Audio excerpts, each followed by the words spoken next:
I'm Malcolm Nance. And if you're watching this, you are watching The Black Man Spy, even more WARCAST, day 96. Yesterday was the Minecast because of mines in the Persian Gulf.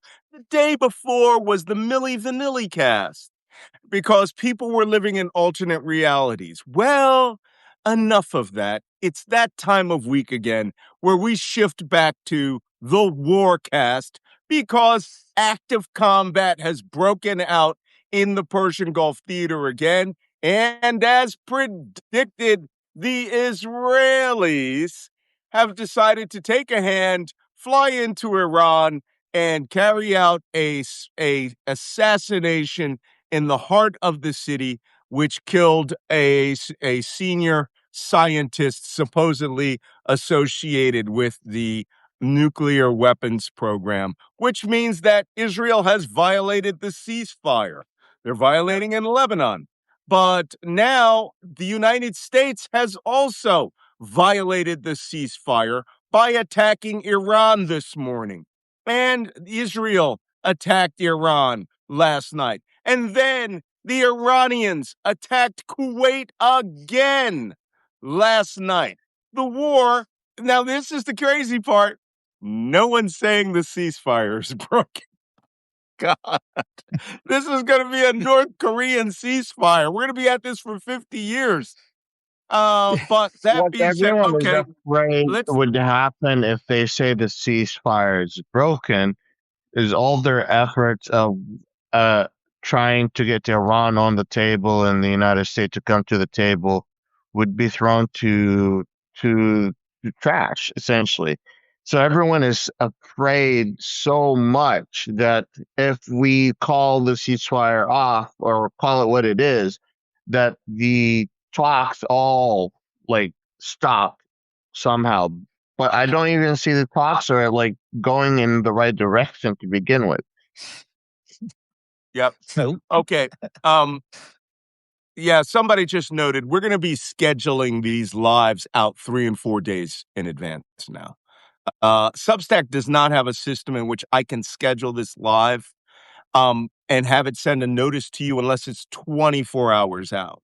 So you might be getting notices for the next 5 days so that you can be well aware on your schedule. This Warcast, Peacecast, Milli Vanilli cast is going. Speaking of which, Confusion cast.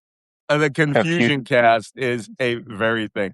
We normally at this point have a few minutes of banter in order for us to get our first 1,000 followers up so that you don't miss what's going on. So I'd like you guys to talk about this photograph, which we found on the internet yesterday while I get a cup of coffee. No. Check Oh no. Check that out. My favorite part of these is who did this? Happy Pride Month, y'all. Happy Pride Month. Oh dear. Oh dear. But did anyone figure out how much Milli Vanilli have soared on Spotify since we started talking about the Milli Vanilli cast? No, we haven't checked yet, but I'm certain that between this picture, where We did got it go? Maria It went Rubio. off. We have Maria Rubio on the left, and then hold on, let me get it back up. I don't know what happened with the signal. We have Maria Rubio on the left, and then Patricia Patricia Hegseth. Patricia Hegseth on the right. Milli Vanilli was two dudes, two German black guys, and so. But I gotta tell you, and not Patricia. Were they popular in Denmark? Somebody's asking if they were popular in Denmark. I don't think Maria Rubio and Patricia Hegseth would be popular, but Milli Vanilli. Well, they were very popular. I mean, they were great-looking guys and could in theory, they could sing. And then it came out that, MTV, somebody did an expose and realized somebody dropped the dime. I think it was one of the two women that were actually doing the singing. And these women must have had deep voices. I thought they were men, right? I thought that it was two guys singing, and it turns out it was two Black American women singing who were the voice of Milli Vanilli. And they, of Yeah. course, fronted two not these guys. They fronted two better looking guys on there. Just to be fair, I am going to find the photo of Milli Vanilli. Well, meanwhile, someone said that Germans aren't popular in Denmark.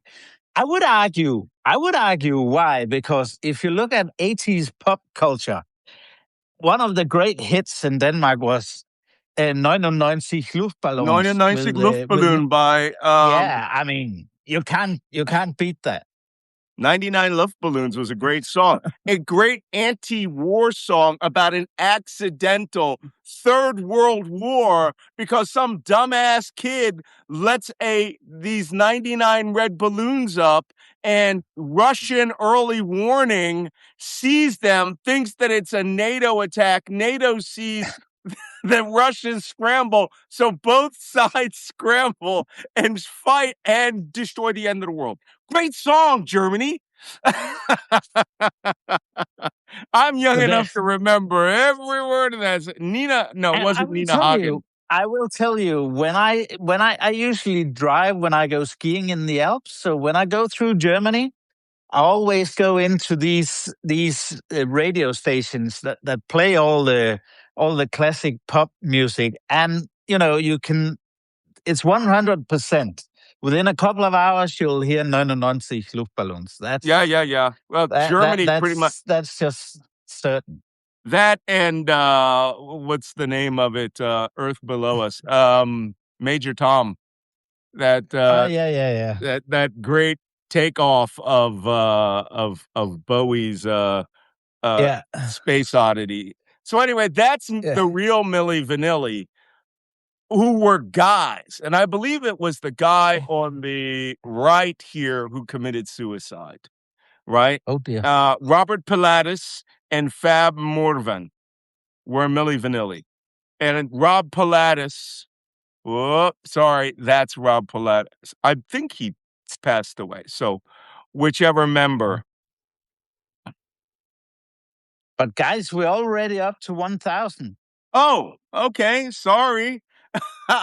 What? You want to get onto the war? Wow, that's a big jump. No, Usually it takes us more than 7 minutes. What I really wanted to say was, this whole Milli Vanilli thing won't go away because there's no way the Trump administration will deal with reality instead of alternate reality. So Milli Vanilli will stay in there.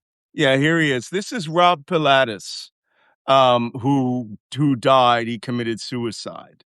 But the shame, I don't know if it was from the shame of being found out that Milli Vanilli was fake. They lip synced everything, the shows, nothing about them was real. They were manufactured. And I recall the interview on MTV. For those of you who are young, they used to put the videos on television.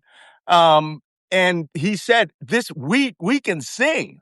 They just wouldn't let us sing. They recorded these songs and made us sing them. And no comeback for them. However, apparently there is now. I mean, these guys weren't ungood looking, okay? They were fit as fuck. But that being said, Scorpions were German as well. Yeah. Someone talked about Scorpions in the comments. The Scorpions were German as well. Were German. Oh, okay. Well, you learn something new every day. But that being said, we will get back to our regularly scheduled program of the catastrophe that is the U.S.-Iranian relations. We are back at active warfare, but first, since this is a real oil war, let's go check the oil prices. Wajeeh? I got you. Get me. And the oil market is still in Milli Vanilli territory. Not really. It's up. It's coming up. What do you got, Watch? Hit us with the numbers. I have WTI is back at 98. Hold on. Let's fix this up here. No, 89. WTI is at 89.57. West Yeah. Brent North Sea Brent crude is crude. 92. Yep, Yeah. 92, 97. Merban is at 92, 87. Wow. Well, I guess peace broke out until last night. So, one of my favorite characters on X, Angry Staffer, says the new market manipulation story just dropped. And that story is Reuters. Trump says 37 minutes. Reuters. Trump says Iran really wants to make a deal with the United States. He's late. Yeah, right. That should have dropped yesterday because now combat is broken out and oil prices are going to skyrocket like they do every Monday. And then tomorrow, Trump will chicken out and oil prices will drop again. So here is what Trump had to say about the Arab states. Wait. That's 520. That's not correct. That's overdone.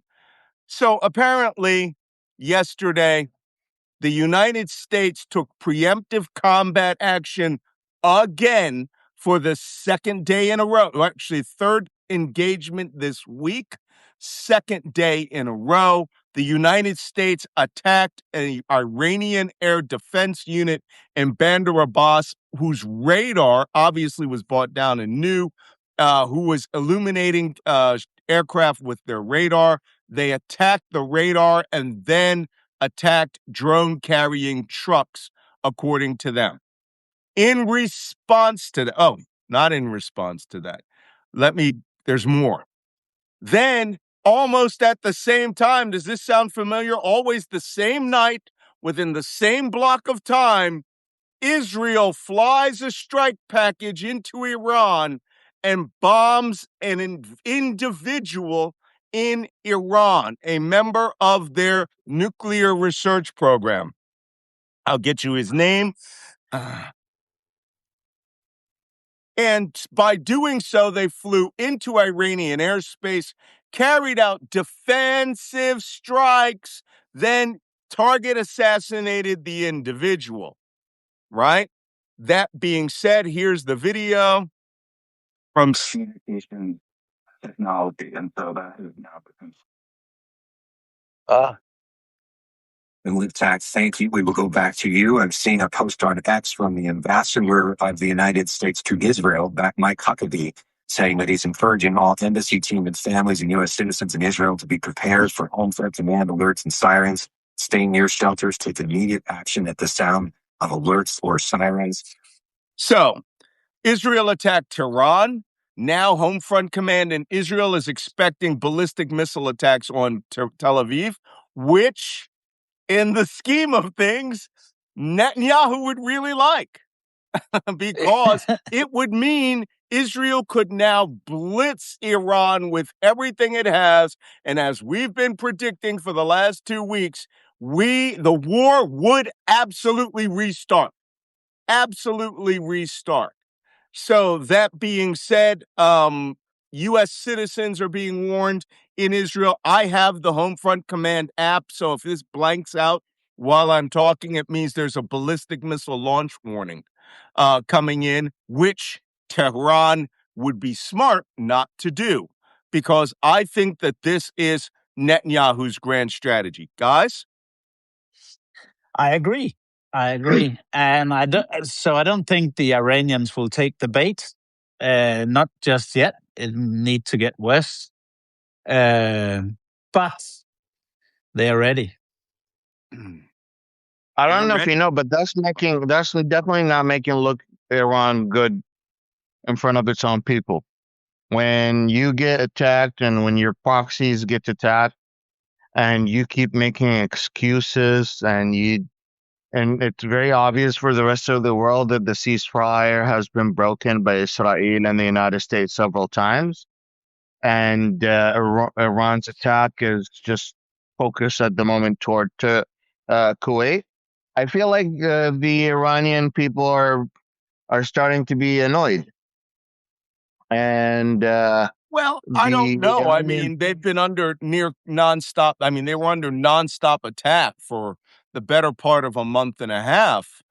The only thing I've heard is that inflation in Iran is really high now, and the price of a lot of goods are really high. But they had this during the Iran-Iraq war for 10 years. They, even though it's a younger population, if anybody's calculating on the Iranian people to get really frustrated with this, then I would caution them that they have a lot more strategic patience, certainly than Americans have. Oh no, Yeah. what I was trying to say is that Iran's patience for this ceasefire is growing thin. Um, that's all I was trying to say. The Iranian Here's the difference. When we're talking about the game of chicken between the United States and Iran, the difference is huge. If Iran loses, they end up losing their whole country. If the United States loses, Trump is just going to have a horrible day at the Mar-a-Lago and come back. Wait, So how does Iran lose its whole country? I'm not understanding that. You mean if there's an internal revolt, if there's a civil yes, war? the if the perception inside Iran that Iran cannot stand against the United States, and that if the United States continues this invasion and they decripple the Iranian regime, the Iranian government, the government views this as a live or die. They don't Right, an view this. existential threat. But there's no evidence that that's even remotely possible of happening. That way, I mean, you'd No, have to take us 6 but months that to get up 500,000 men to invade. I think the average person there is very just, is how do you put it? Not lackadaisical about it, but believes in the fatality of God. This is God's will. you're There's nothing absolutely we you're can do. absolutely You're absolutely correct there, but their view, the way they view it, it's not how it's playing out. It's not how threat is actually going to affect I'm not saying the Iran government is going to fall. They view that this could cause the Iranian government to fall, which is good enough for them to go all the way. You mean And Israel and Trump or Israel?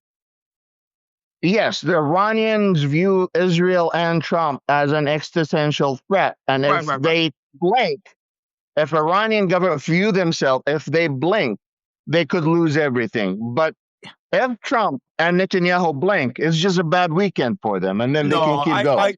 I demur on that. Look, I keep talking about the 2, 3, 4 cups of tea. There is not. These guys have been around forever. There's no blinking. They've got most of their weapon systems. They were a victim for about 39 days. Right? Now they've got the upper hand on everything. Everything. The war is ended. It's just a question of how much they're going to get paid at the end of this war. For the United States, this is an existential crisis for Donald Trump because he went out and used every weapon system we had, every weapon system we owned other than an atomic bomb. And we technically got nothing. We did nothing. We're great at blowing shit up, but you can't blow up the entire Zagros Mountains. So I don't think I it's think I existential. think Yeah, what? I agree with you. I don't think you're understanding what I'm saying. Perhaps not. What I'm trying to say is that Iran is not giving up. They're not giving up because this is live or die. But for the United States, Oh, they have a it's lot not more live to or die. lose. It's not live or I, die. Persia's been there that's for how they view it. 5,000 years. Like when I I think sit that down talk to the Iranians, when I sit down to talk to the Iranians, they're like, "We're willing to die for this." Like yeah, but I'm it's willing not to die for this. existential. The nation of Iran, the Islamic Republic of Iran's not going to stop tomorrow if Trump bombs. But Trump's administration can be completely lame ducked if this war fails and it comes off as a loss. Israel is desperate to keep a war going because they need it. It's more existential for Donald Trump as an individual and his regime, and Netanyahu as an individual and his government, than it is for the Iranians. I think the Iranians could take this for 10 years. They had. Let me make this simple for me and you. Do you think that the United States will blink before Iran? Yes, already did. That's all. That's all I'm saying. That's literally exactly what I'm saying. Okay. Jacob, what do you think? Yeah. The Iranians, know all that's going to happen, basically, because Trump has three choices. And that is, one, to accept a deal that sucks badly and puts Iran into a better position. And that will keep oil prices below the 100 mark. Mm-hmm. Or he can, refuse to sign a deal. Mm-hmm. And then, as we discussed on Saturday, prices in the next 2 or 3 weeks will go to about 150 oil prices. And then Trump can go back to full-scale war, and the Iranians will retaliate against Fujairah and Yanbu. And then 150, 160 for the oil price is not the high or the low. It'll be way higher than that, because then they can cut off Fujairah and Yanbu. Mm-hmm. So they see themselves in a good position. So that's why I think as long as it's these small-scale skirmishes, they will respond with, striking, trying to hit the U.S. bases in Kuwait. Maybe a little bit more than that, maybe also UAE. But then if, targeted assassinations by the Israelis in Tehran pushes it, we'll see. But I think they see themselves in that comfortable position, and sometime Trump will bend the knee. I think here's my point back to what Wajeeh was saying. Okay. Somebody said Wajeeh knows the psyche of the Iranians better than others. I lived with Shia Muslims in Iraq day to day, minute to minute. I've been to all of their shrines. I have a Zulfiqar sword. Okay, that's that double-headed sword. I'm not saying that I know Persian mindset. It's just that most of the people we hear from here in the West are Pahlavists, right? They want the return of the king. They don't represent the average Iranian person. Here are the people we're not hearing from. The average Iranian people. You know why? Because they're just taking this in stride. Whereas I'm telling you, their bread could go up 100%. There will not be riots. Our gas goes up another $2 a gallon from $4.50 to $6.50 average in America. Those fat ass Walmart shoppers who I run into. I was just in Plattsburgh, New York the other day. Big fat ass guy comes out with a Charlie Kirk hat on. They will collapse. The United States is the finances of the average American is so precarious that we cannot take economic shocks like the gasoline or the price of eggs going up at one point near $10, right? We can't take it. So, somebody's laughing at me being in Plattsburgh. The point is the Iranians can take it. There's virtually no Muslim country out there where they wouldn't take the amount of hardship that they're taking. Just imagine being, someone who lives in South Sudan right now with raging civil war going on around you. You don't see them bitching about the price of bread going up 600%. They do, but it's fatalistic. It's God's will. This is Trump's will when it impacts America, right? And he's at 32, 34% in the approval polls. So Iran can take a load more. We could start bombing all over again for the next 6 months. And I don't think it would impact the IRGC or the regime at all. Can the Iranian people and the Iranian government handle the economic pressure from this war? Yes. Do they have economic relief and do they have economic trade during this war? Absolutely. What governments like Iran and Saudi Arabia do during stuff like this is they increase their not perception. They increase down like their capability of like measuring the pulse of the Iranian and the Saudi people. And that was what I was talking about. That sensory on the pulse. Like the Iranian people are not happy. So the Iranian government will do something about it, anticipating a pulse like that to happen, but that's all they can do. They're not going to be doing much. And if the people go out, we saw how Iranian government can shut down the protests at the height of the season, not Like in the that. middle of the war, Like that. So it's not about that. It's about just the opinion. What the IRGC will do is they will subsidize sugar, tea, bread. That's right. Right? And then suddenly all the bitching and moaning will go away. In America, we can't and we won't do that. We won't. We will somebody says hand me the talking stick. I'm talking. We won't do that in America. This government will collapse before they take billionaire money out of their mouths. Right? They'll take away your health care. They'll take away anything.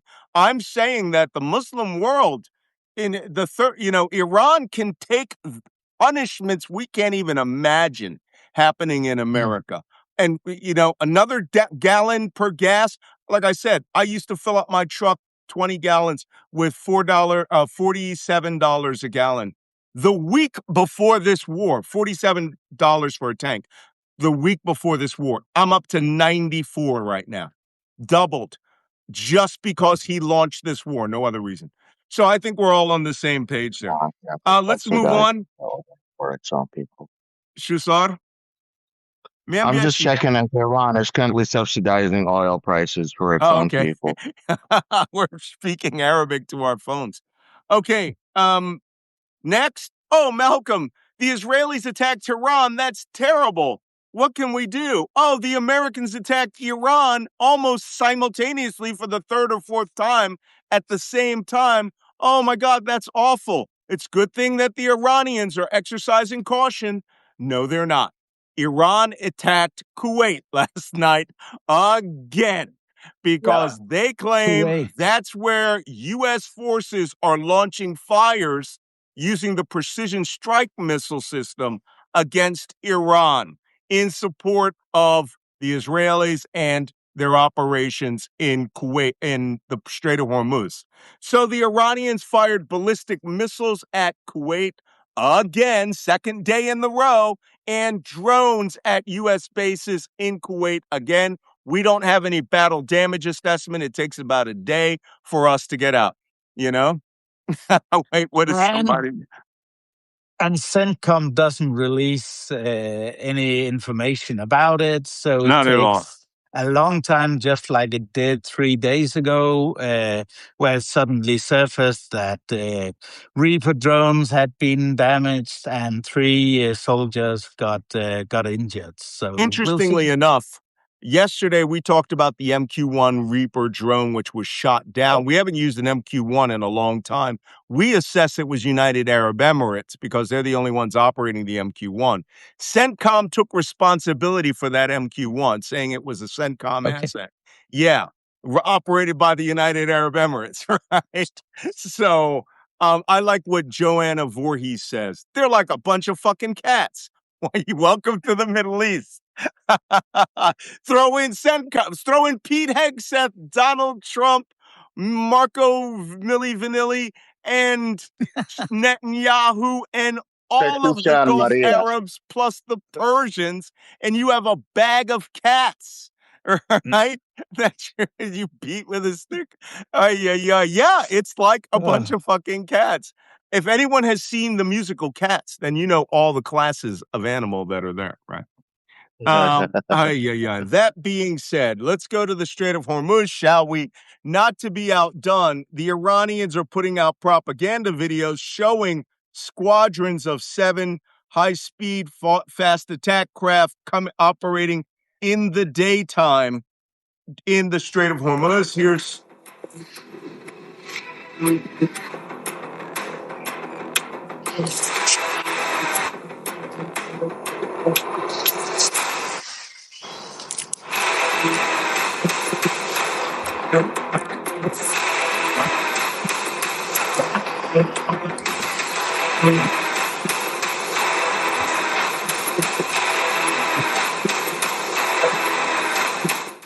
okay, not to be outdone, it was very easy at the beginning of this video to see that these craft were likely coming like this low horizon back there that you see there.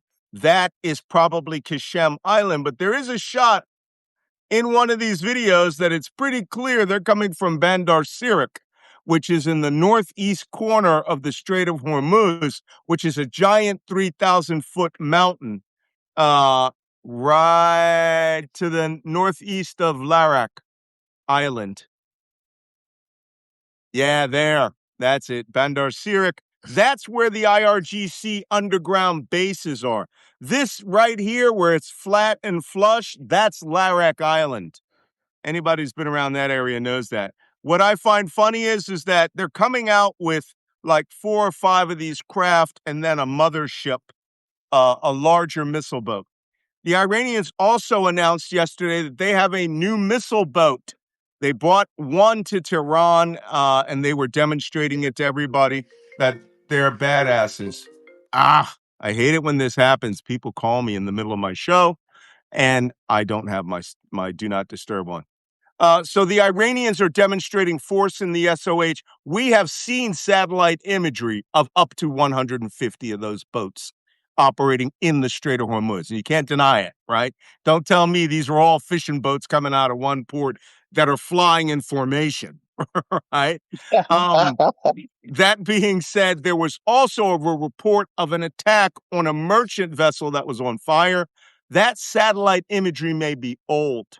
It shows 5 high-speed boats, including one turning away from it as the ship catches fire. You recall about 2 weeks ago, a ship that was attacked early in the war was still laying out there dormant, and we assessed the IRGC had carried out training attacks on the vessel and set it on fire for propaganda video purposes. So that's what we have along that lines. Okay, next subject. Anybody got anything? The Iranians also released information. Well, according to them, they've let 22 ships through the strait these last 24 hours. That was released this morning. This morning. Using the IRGC multipass. A couple of hours ago. Nice, 44 million for you. Using the multipass route, which, as you see here, this is multipass out, in, and it's still in effect. Now, what I find fascinating is that Donald Trump and Pete Hegseth and Central Command are claiming that they escorted or caused to have left 75 merchant ships from the Strait of Hormuz using their advice on how to get out. And if you recall, their advice about a month ago was, go this route, but not here. This is the old traffic separation scheme. Hug the Musandam Peninsula and come tight along the coast and go out. Now, Central Command is taking credit for every small craft that does that. I wonder if they're including that Russian billionaire's mega yacht that came out on that exact route about a month ago. I just find it fascinating. They are claiming 25 ships per week. If somebody could add up, that's on average of 1 a day, right? So, wait, 25, three a day. 3 a day. 3. Okay, that's nice. Could you explain? Every ship uses that. Go ahead, Wajeeh. Could you explain to the audience why it is so hard for shipping ships to actually cross the corridor or the the U.S. guidance, because you just said the ships that are crossing that particular route are all small ships, or they're not they're not oil tankers, or they're not Not LNG tankers. VLCCs. Let me find for you a photograph that we used very early on in this war. It is not this one of Lindsey Graham. I'm sorry. I just saw a photo that I just never noticed before. Somebody sent this to me, and it just jumped out at me that I had never posted it.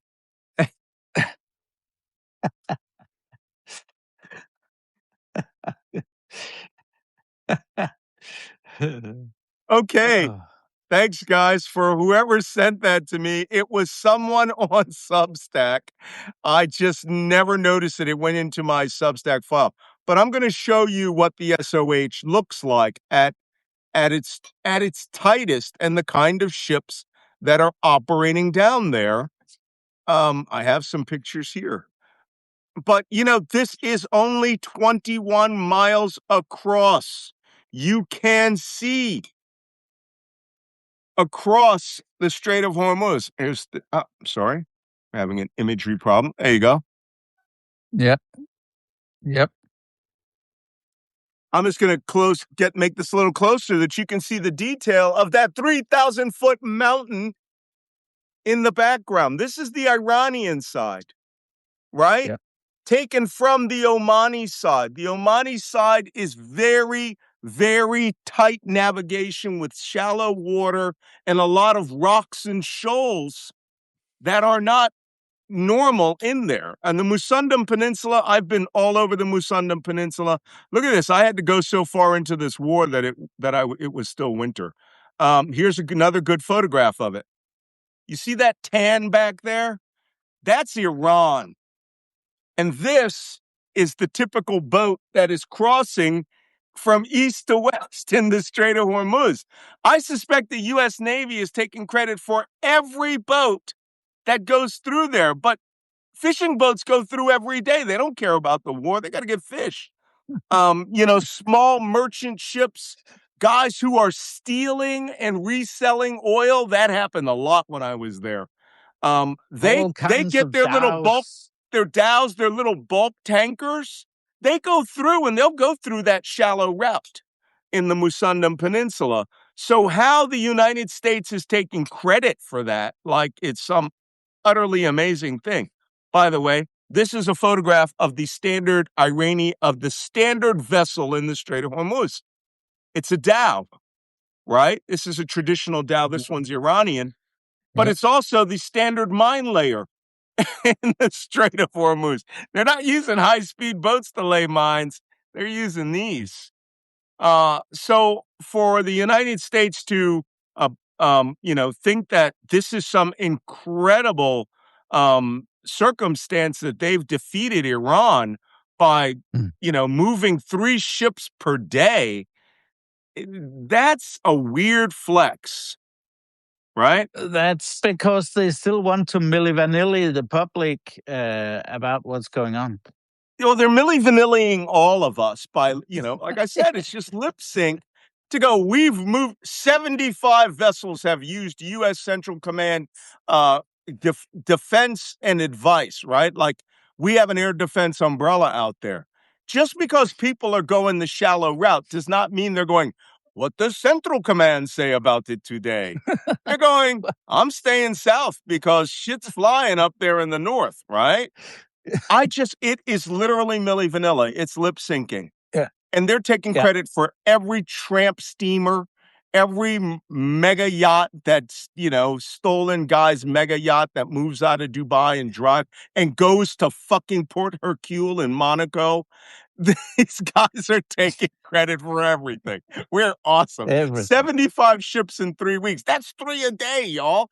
The Iranians are putting through 27. And they're restricting traffic. Yeah. Ay, ay, ay, ay. Exactly. Wajeeh, you got anything That's that it. we need to talk about? Wow, we've gone almost the whole Yeah, hour.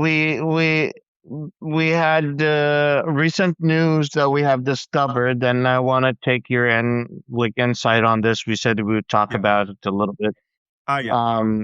The House bill that was coming 224 regarding integrating U.S. Military into the U.S. military, specifically when it comes to AI and analyzing that's for U.S. getting access to the Israeli quantum AI technology. And then the Israelis would have access to the industrial, atmosphere of the United States. But a lot of people are afraid that this essentially would shift all the Israeli military costs into the United States Well, and other go for it. I took a look at it. This is House Bill 224, which is sitting right up here. It's part of the National Defense Authorization Act for fiscal year 2027. And what they are proposing, which was slipped in, is that essentially the United States and Israel will integrate in defense cooperation, research, development, and essentially fuse Israel's research with United States Armed Forces research. So DARPA would essentially become a branch of the Israeli government. Also, it allows for us to have fused and integrated AI, which includes targeteering, which, choosing targets like, girls' schools and things like that. Um, there's two things I have to say about the Israeli armed forces, because I've worked with them, around them my whole career. They are very, very good at getting who they want to get. Their targeteering is second to none. They also have adopted, since the Netanyahu era, a complete and total indifference to human life, to anybody else. Casualties mean nothing to them. Women and children in the family are part of the targeting set. That does not fly in the United States. Now, with Trump and Hegseth, it is. We've killed over 200 innocent civilians, murdered them in the Caribbean, right? We killed 160 Iranian school kids. It's not the first time we've had these accidents, right? I was there when Iran Air 655 was shot down by an overzealous captain who wanted to fucking use his weapon system and to outgun my ship because we shot down an F-4 Phantom. He shot down a civil airliner with 286 people in it. And then immediately, and the Americans were like, oh, it was full of dead bodies. Would they fake that? Look, when we fuck up, we fuck up. The problem is when you put two armed forces together like this, the Israeli army apparently is becoming a subset of U.S. Central Command or an equal partner to U.S. Central Command. And this legislation right here fuses that together at research, cooperation, and here's the best part, contracts. These guys, Israelis, will get first shot at any advanced technology contract. Not quite sure why we are doing this. It's subordination of our money, our resources, and our time. And for those of you who go, oh, Malcolm, you're just being another Jew hater. Nope. Best friend. Best friends know when you're fucking around, right? Don't be, go home and play with your kids. Don't go out with that hooker, right? It's For my just research, common sense, right? I'm here to help. This is not helping us. And it's not going to help Israel. for my research, we're doing this to avoid any democratic debates or any oversights over the Israeli American military trade. This would erode the American sovereignty and the American strategic choices of when to attack and when not to attack. And this will make American infrastructure an easy target for the rest of the world.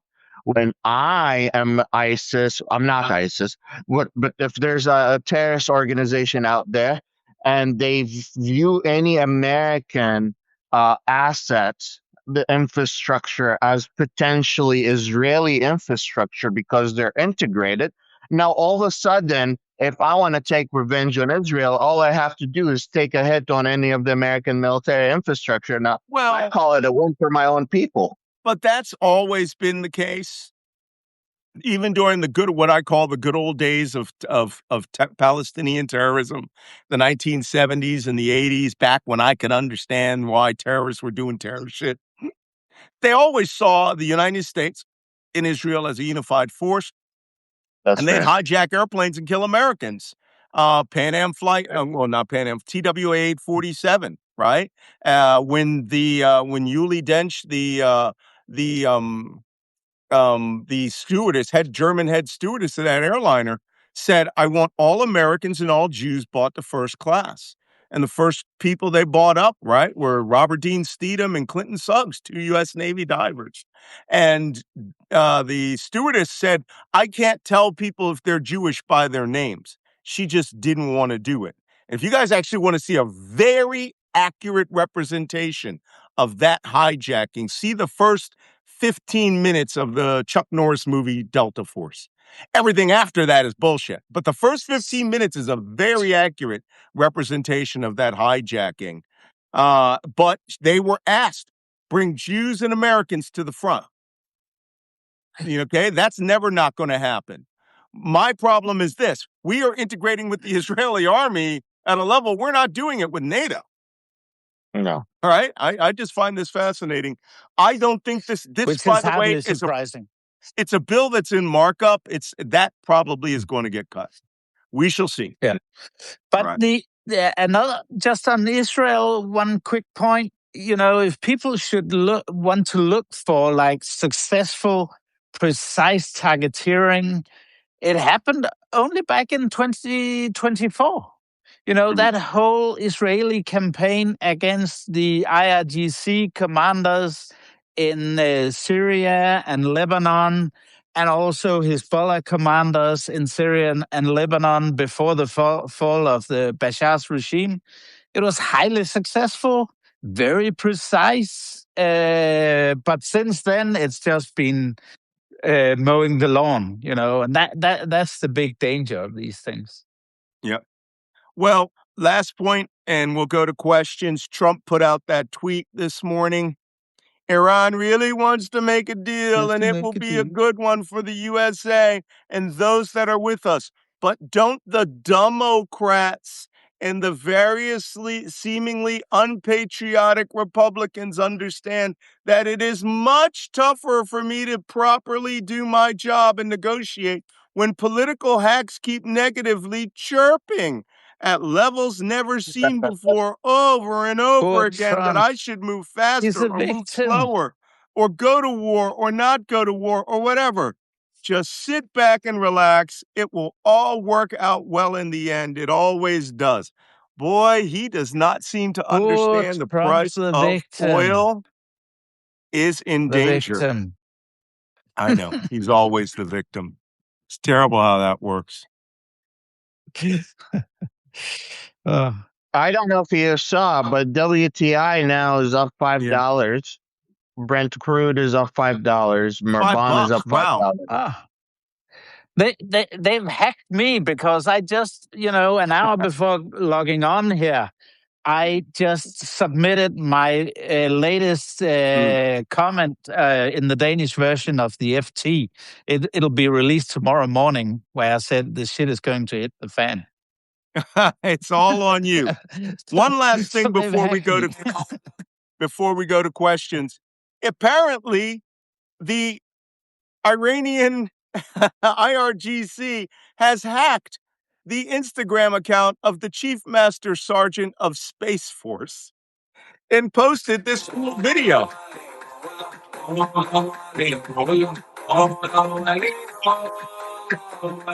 Yeah, okay, guys, you really, really, really need to watch your cybersecurity there. Might want to change your password from the name Space Cadet or whatever it was. So when the Iranians can figure out what your password is on Instagram, yeah, you might want to change that. Okay. Okay, what? This can't be real, right? That was 11 hours ago. Trump saying he took a fourth mental health test.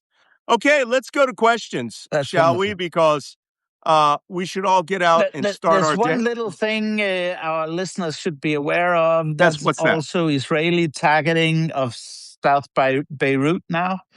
They've gone further and they're starting to make inroads into southern Beirut and, intensify the campaign, also the ground campaign. So they're really moving on in Lebanon. Yeah. Okay.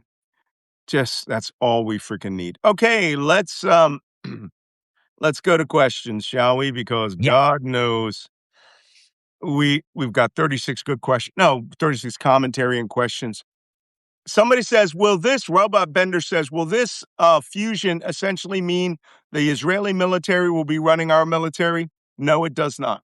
It doesn't mean that. It is a proposal to fuse contracting and AI databasing and targeting and U.S. Command and control. It's a bad thing all along. We should not be doing that with anybody except NATO, of which we have a treaty. A treaty is an American law. Okay. We have no treaty with Israel. I really just don't get these guys who are like, you got these guys who are, never mind. This is crazy. Yeah. Chief, I have said this before, says Ryazaki, who is a great commentator. The Middle East has been like classical Greece or the late 19th century Europe, a game of deck the leader with the intention of preventing a new hegemon from rising between five regional powers and their proxies. Some will join forces to knock down one who is getting ahead of themselves, which results in a lot of gray areas with a lot of everyday people caught in the middle. And all the major players involved are going to make you angry because this mess isn't black or white. It could be black or white. If we had a decent ass president who believed in all the values we've been dealing with, building on for the last 250 years, we could be an awesome nation and everyone would love us and we could be a great power. And with that comes great business. We are actually shanking ourselves. It's all, look, I know I've written no less than 5 books about Donald Trump and his relationship with the extreme right and Russia. But if Vladimir Putin couldn't have done this better himself within the laws of the United States. He literally, Donald Trump literally does everything Moscow ever wanted to do to us. Hurt ourselves, waste U.S. military power, withdraw us from Europe, abandon our allies, embrace our terrorist and dictatorial friends. Yeah. What do you guys think? That's it. Dave says breaking news. Somebody Michael said Wilson has Robert said a few times they're drinking vodka straight out of the bottle in the Kremlin now. Mm-hmm. Yeah, it's hard being drunk. They're all going to have to go to rehab when this is done. Poor Russians. Yeah. So good. The issue is that we have created checks and balances in this country. And the first administration was faced with a lot of these checks and balances. But with this second administration, we have eroded all of these checks and balances, removed everyone that had a sense of respecting the United States Constitution. We had people in the first Trump administration that had balls to be like, no, Mr. President, that's not okay. No, Mr. President, this is not going to happen. Or straight up ignoring the president's illegal orders. This administration removed all the experts that have decades of experience, especially seasoned Middle Eastern analysts, seasoned European strategic advisors, and you have built a century of foreign relations with these countries. And we came out and threatened one of our most peaceful ally in the Middle East, Oman. We were like, we'll bomb the fuck out of you if you think you could have... Yeah, 230-year peace treaty, and the president of the United States says, just like my favorite line, just like everybody else, they should know we'll blow them up. And I talked about this on Mario Nawafal's show the other day on Twitter. Can you believe this, that is now the standing policy of the United States? If we don't like what you're doing, we'll blow you up. And that applies to everybody. All right. It's just it's mental illness posing as foreign policy, guys. Let's just be honest. It's mental illness. Yep. Okay. I'll answer most of those questions. Many of them are just comments. Okay, I want to thank you guys for coming today. Hey, listen, we've taken a big dip because a lot of people seem to think that this war is over. It is not over. Please recommend or share this podcast with your friends. Once it gets put up on Substack, please restack it. If you see it up on Substack, subscribe to Wajeeh or Jacob if you haven't. Right up there, there's that gray button. Boop. You hit that one that's rotating that says Black Man Spy with Wajeeh, Jacob, and Malcolm. And a pop-up box will come from the bottom, and you just got to hit subscribe for Jacob and Wajeeh. Get those guys into the numbers they deserve. Wajeeh is now number 49 and rising in world politics. And 14. What's that? 14 actually today. Is that 14th rising or 14th ranked? Because it has you as 49th ranked. You must be the fastest rising because your thing pops up in mine as a bestseller. No, those are, yeah, but they tricked me like that too. They were like, "You're number 6 and rising in U.S. politics." I'm like, who the fuck died? You know? No, their rising category is different from where you actually rank, but that's good because that means 14th rising means you kicking ass, and it does. Every time I click on your thing, it pops up Substack bestseller. Jacob, you ain't got shit. You ain't getting.